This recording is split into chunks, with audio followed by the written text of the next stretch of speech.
Social media power తో కుంభమేళాలో పూసలు అమ్ముతూ ఫేమస్ అయిన మోనాలిసా ఆ తర్వాత సెన్సేషన్ కు మారుపేరుగా మారింది. పెద్ద సెలబ్రిటీ అయిపోయింది. సినిమాల్లోకి వెళ్ళిపోయింది. ప్రస్తుతం పెళ్లి కూడా చేసుకుంది. కాకపోతే అది కొంచెం కాంట్రవర్సీ అయింది. ప్రేమించిన వ్యక్తి కోసం ఏకంగా తండ్రిని ఎదిరించి మరీ పెళ్లిపీటలెక్కింది మోనాలిసా. ప్రయాగ్రాజ్ మహాకుంభమేళాలో పూసలు రుద్రాక్షమాలలు అమ్ముతూ దేశం దృష్టిని ఆకర్షించి సోషల్ మీడియాలో స్టార్ అయ్యి ఆ తరువాత సినిమాల్లోకి వెళ్లి ఇప్పుడు ప్రేమించి పెళ్లి చేసుకోవడానికి పెద్ద యుద్ధమే చేసింది మోనాలిసా భోస్లే. మోనాలిసా లైఫ్ మొత్తం సంచలనాలకు మారుపేరుగా నిలిచిన సంగతి తెలిసిందే. ఇప్పుడు పెళ్లి కూడా అంతే సంచలనం సృష్టించింది.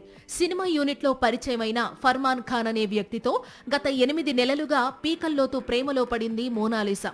అయితే వీరి ప్రేమకు ఇరు కుటుంబాల వారు ఒప్పుకోలేదు. దీంతో మోనాలిసా అతని బాయ్ ఫ్రెండ్ తో కలిసి మొదట పోలీసులను ఆశ్రయించింది. ఆ తరువాత కేరళలోని ఓ ఆలయంలో వీరిద్దరూ వివాహం చేసుకున్నారు. ది డైరీ ఆఫ్ మణిపూర్ చిత్రంలో నటిస్తోంది మోనాలిసా. ఈ సినిమా షూటింగ్ ప్రస్తుతం కేరళలో జరుగుతోంది. ఇదే సమయంలో షూటింగ్ స్పాట్ కు వెళ్లిన మోనాలిసా తండ్రి ప్రేమ పెళ్లి వద్దని వారించడంతో పాటు తనకు మరో సంబంధం చూసి అతనితో పెళ్లి చేసేందుకు సిద్ధమైన పరిస్థితుల్లో మోనాలిసా పోలీస్ ప్రొటెక్షన్ తీసుకుని మరీ కేరళలోని పూవార్ అరుమనూర్లో ఉన్న నైనార్ ఆలయంలో తన ప్రియుణ్ణి పెళ్లాడింది. ప్రస్తుతం మోనాలిసా తెలుగు, మలయాళ చిత్రాల్లో నటిస్తోంది.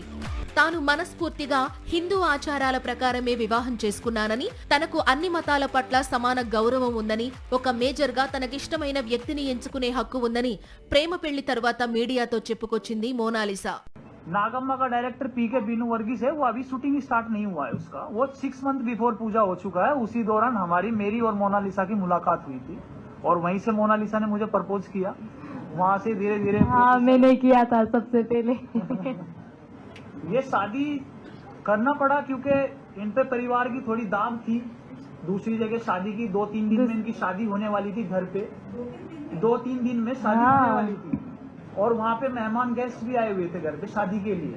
तो इसलिए मोनालिसा ने बोला कि शादी करो, अदरवाइज फिर कुछ गलत हो सकता है मेरे साथ या मुझे हो जाएगा. वो जबरदस्ती करता है फैमिली, इसलिए उसका बात नहीं, मैंने इनको बोला कि अगर आप मुझसे शादी नहीं करोगे तो मैं सुसाइड कर लूंगी. इसलिए